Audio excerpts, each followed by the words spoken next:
You will hear a conversation between Harry and Andrea, two students who have just finished their final exams. First, you have some time to look at questions 1 to 5.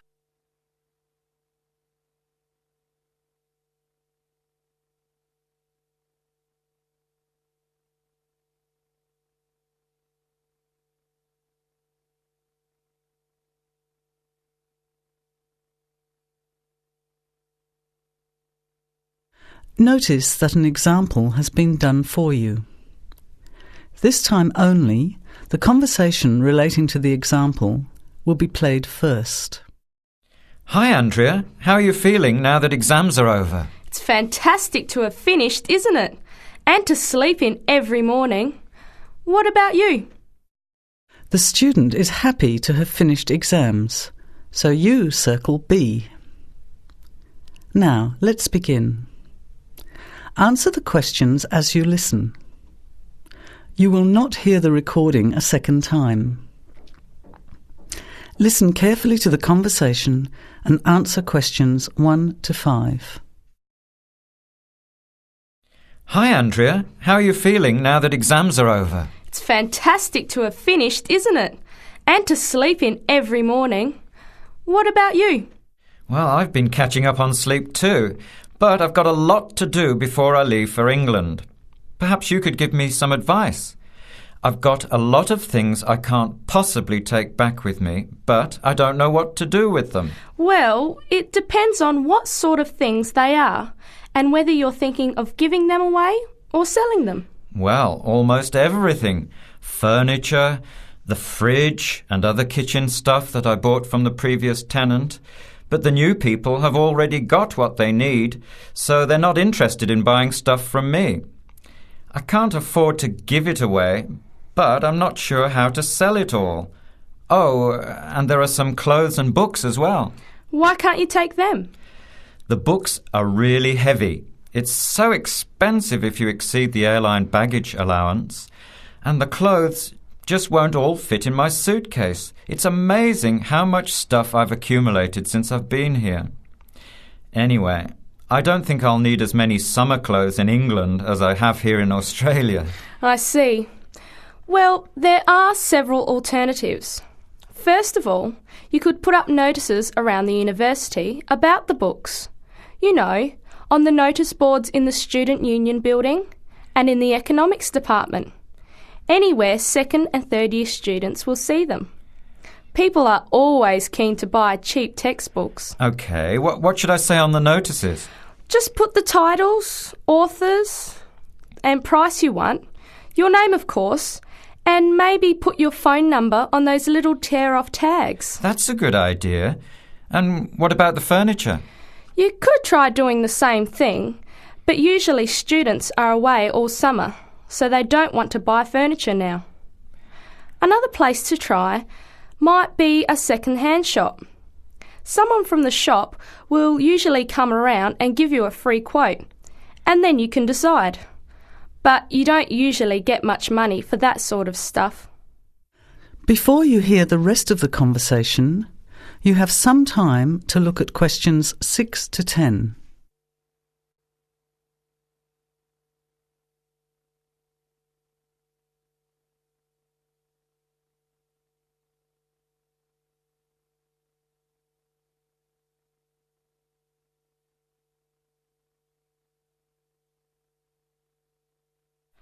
Another alternative is to put an advertisement in the Trading Post. Do you know that paper? It comes out every week advertising things people want to sell. You have to pay to put the advert in and then hope people phone. Give them as much information as possible, and if they're interested, invite them to come and have a look. The hard part is agreeing on a price. No, I haven't seen the Trading Post. But I should have a look at it, and I could advertise the fridge, the microwave and the furniture. But the kitchen stuff isn't really that good. You know, old cutlery, a few pots and pans and some plates and things. What shall I do with them? Well, another option is to donate the kitchen things to a charity shop. You know, like the Salvation Army or St. Vincent de Paul? Why don't you get a second-hand shop to give you a quote first? Yes, I could do that. Find out how much they'll give me and then decide whether to sell them or give them away. But I've still got the clothes. A charity shop will take them too, as long as they're in good condition. And even though you don't get any money, at least you know that someone who really deserves some help has benefited. That's a good point. I'll advertise the expensive stuff, the furniture, and donate the clothes and kitchen stuff. Let's go and buy a trading post and you can help me write the advert. Well, actually, I'm interested in buying the fridge and the microwave, depending on the price, of course. OK, let's see how good you are at bargaining.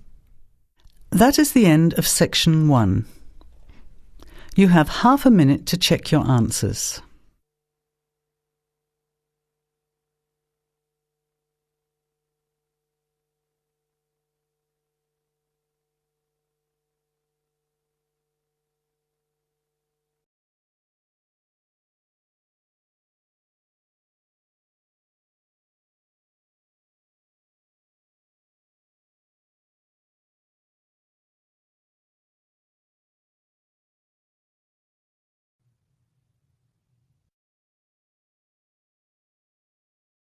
Now turn to Section 2. Section 2. You'll hear a guide talking to visitors about a tourist attraction. First, you have some time to look at questions 11 to 14.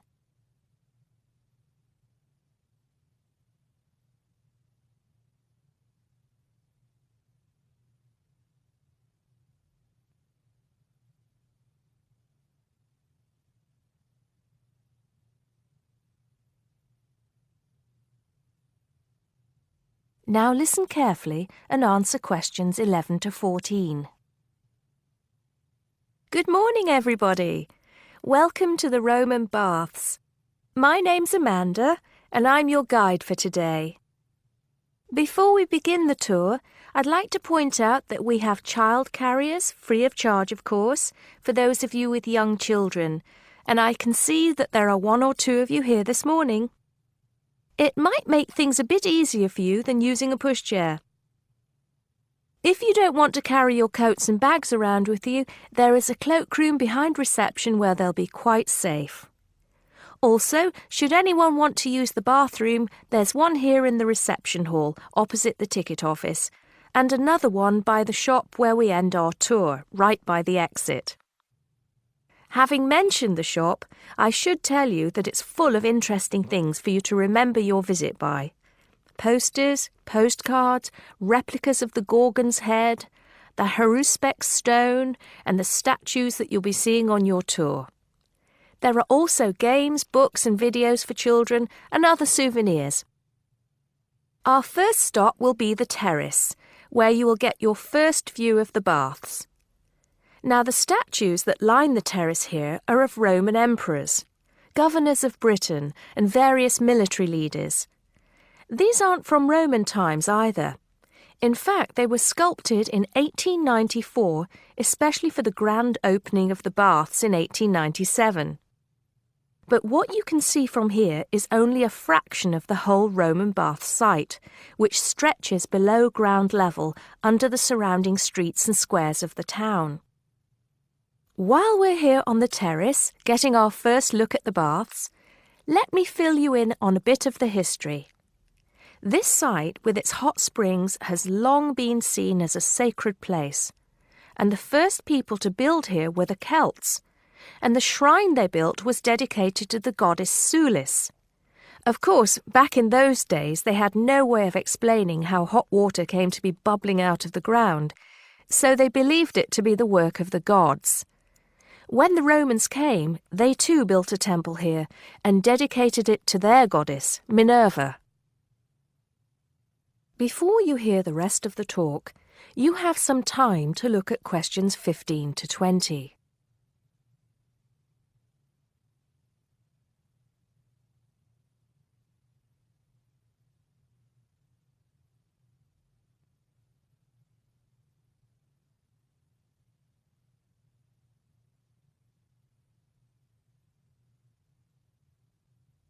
Now listen and answer questions 15 to 20. The bath you can see from here is called the Great Bath. Not very imaginative, I know, but it is the biggest. Impressive, isn't it? At one time it was housed in a huge vaulted hall 40 metres high, which for many people of the period must have been the largest building they'd ever seen in their lives. The bath itself is 1.6 metres deep, ideal for bathing, and has steps leading down to the water on all sides. The niches or alcoves you can see all around the bath would have had benches and possibly small tables for drinks and snacks. Not a bad way to spend your free time, relax, and tell yourself it's all good for your health. Let's move on to our next stop, the Sacred Spring.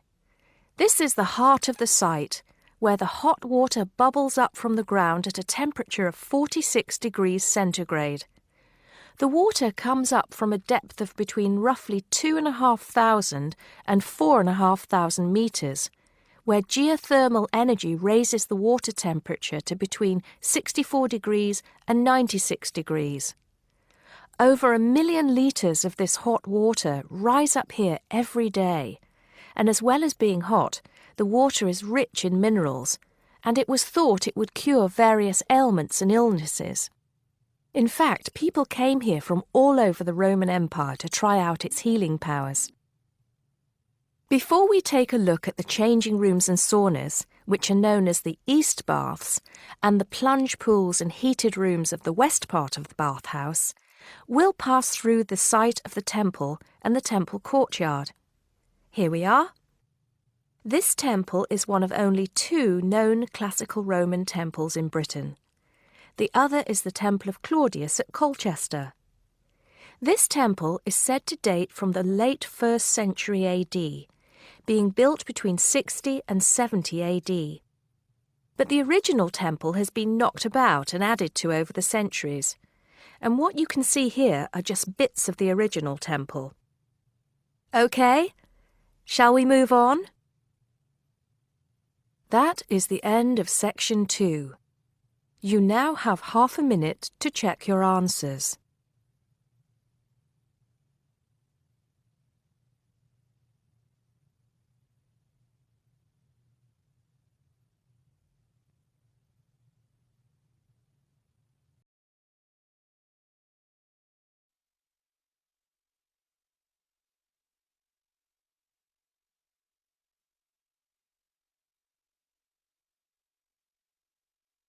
Now turn to section 3.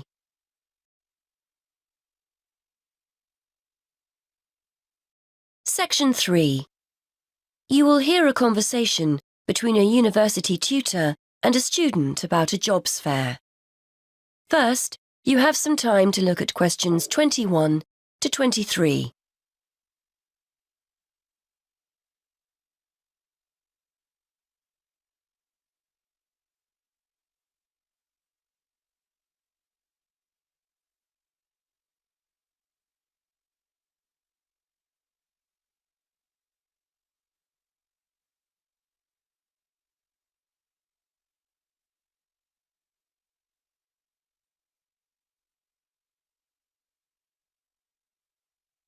Now listen and answer questions 21 to 23.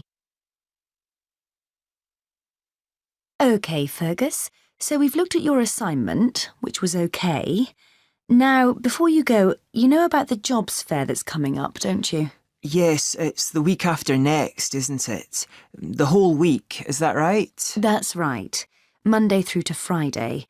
I'd suggest making sure you get along there on Tuesday and Wednesday. Engineering companies tend to be more prominent then, rather than on Monday or the end of the week. Yes, I've got the programme for this year, and it looks like those days will be best for me.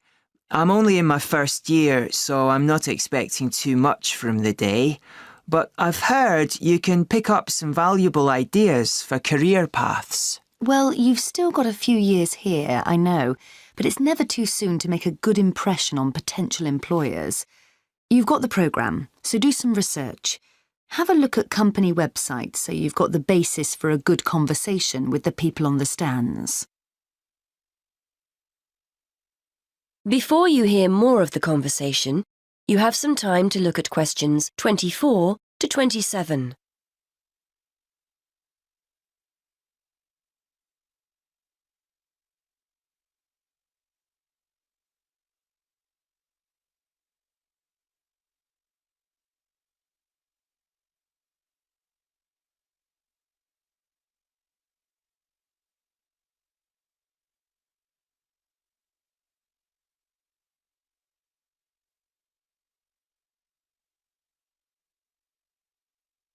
Now listen and answer questions 24 to 27. Yes, I was looking at one the other day. The boss was being interviewed about their staff development programme, and there are one or two other firms I'm also interested in. That's good. You've made a start already. Remember to think about what you're going to ask people before you turn up. Not how much you're likely to earn, of course. You only discuss salaries at job interviews. No, questions about the skills you need for the job, the kind of personal qualities employers are looking for, that kind of thing. Yes, I see what you mean. It's best to go prepared and make the most of the opportunities. And I'm sure you don't need telling that it's a good idea to dress correctly for the event. You need to give off a professional air. Well, I won't be buying anything special for the occasion, that's for sure. I've got a suit and tie at my parents', but I don't have time to collect it. I'll make an effort, though. A nice pair of trousers and a jacket. Nothing too formal. I'm sure you'll look the part. By the way, you'll often find companies have more than one representative. Maybe someone from marketing handing out free gifts, someone who'll explain the interview process, an ex-student who now works for them, that kind of thing. Try and direct your questions towards the best person. Yes, that's a good idea. I'd certainly be keen to talk to any ex-students that are around. Before you hear the rest of the conversation, you have some time to look at questions 28 to 30.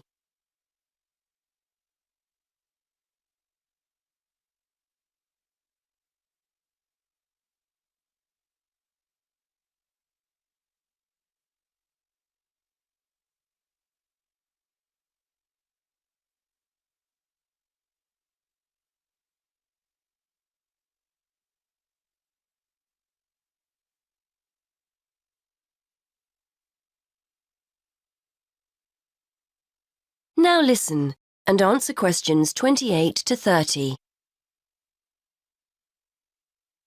I'm sure you'll find the whole thing really useful. It's important to go to these events, and we always get great feedback from students who've attended. As long as you go with the right expectations. It's unlikely you'll come away with the promise of a job, of course.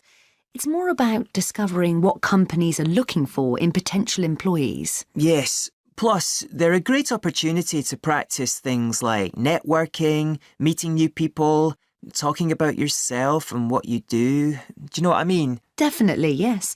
There will be several high-profile companies in the engineering sector, and you'll have the chance to get to know some useful people. If they give you their card or contact information, make sure you keep it safe. It's a sign they like you and want to keep in touch.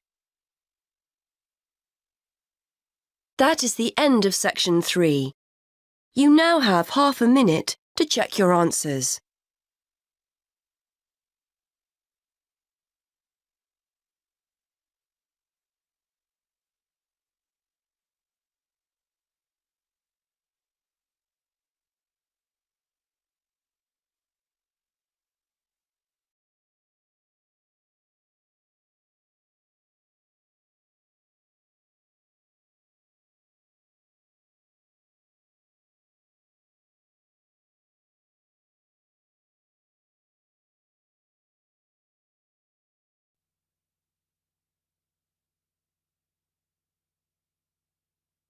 Now turn to section 4 on page 75.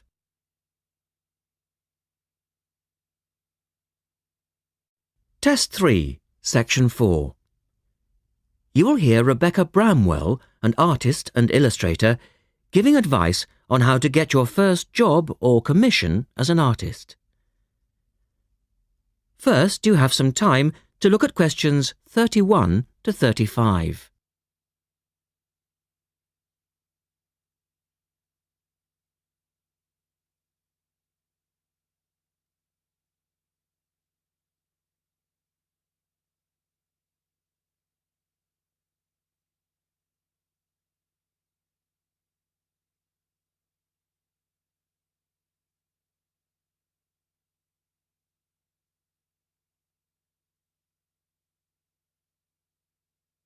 Now listen carefully and answer questions 31 to 35.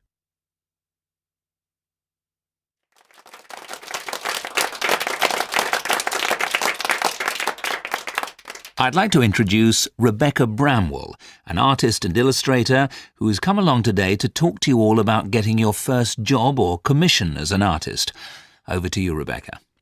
Thank you for inviting me. I remember when I graduated back in 1983, I was very excited about getting my first commission. My degree was in fine art and I'd worked long and hard to get it. I was an enthusiastic student and I never found it difficult to find the incentive to paint. I think as a student you're pushed along by fellow students and tutors and the driving force is there. However, when you leave college, you find yourself saying things like, I'll have one more cup of coffee and then I'll sit down to work. I hate to admit it, but I say it myself. Suddenly, it isn't finding the inspiration or getting the right paper that's a problem. It's you. In my view, there are a number of reasons why this happens. It's a real challenge making a decent living as a new artist. You have to find a market for your work. Often you work freelance and need to take samples or portfolios of your work from place to place. These experiences are common to a lot of professional people. But artists also have to bare their souls to the world, in a way. More than anything, they want praise. If people don't like what they create, then it can be a very emotional and upsetting experience hearing them say this. I began to realise that these problems were preventing me from having a career in art, and so I decided to experiment.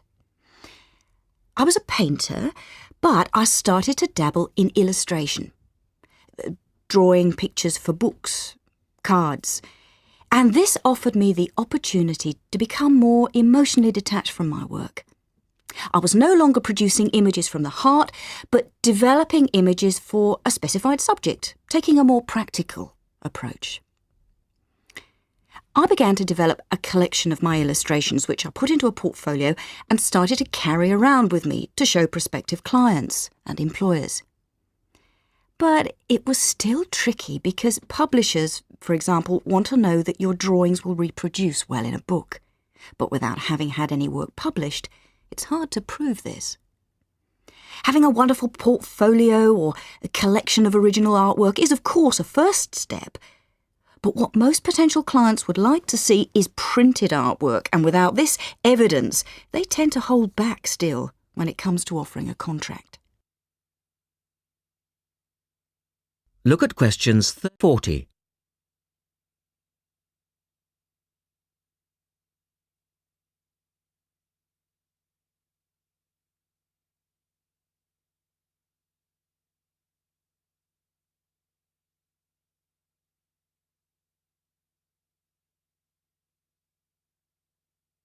Now answer questions 36 to 40. Well, I overcame this problem in two ways. And I suppose this is my advice to you on preparing your portfolio of your best work. The first way was by submitting my work for a competition. And the one I chose was for a horoscope design and was sponsored by a top women's magazine. There are a few of these competitions each year, and they offer new illustrators an opportunity to showcase their work. The other approach I took was to design and print some mock-up pages of a book. In other words, I placed some of my illustrations next to some text in order to demonstrate how my work would look when it was printed. Perhaps I was lucky in that I had taken a degree that provided me with all-round creative skills so that I could vary my style and wasn't limited to a certain technique. Now, I think that is important. The art world and many other creative fields do try to pigeonhole people into snug boxes with an accompanying label. Now, I think you should try to resist this if you feel it happening to you. If you don't, you'll find it difficult to have new work accepted if you try to develop your style at a later stage in your career. Nevertheless, when you start out, and particularly when you're going for an interview, it's important not to confuse people by having a lot of different examples in your portfolio. One remedy for this is to separate your work into distinct categories. In my case, I did this by dividing my design-inspired illustrations from my paintings. It's then easier to analyse the market suited to each portfolio, such as magazines, book jackets, CD covers, etc. Working under two names is also useful, as it clarifies the different approaches and offers a distinction between them. I think it's been hard for artists to be recognised in anything other than the pigeonholes that they've been placed in. But luckily, these barriers are slowly being demolished. So I really do wish you all the very... That is the end of section 4. You now have half a minute to check your answers.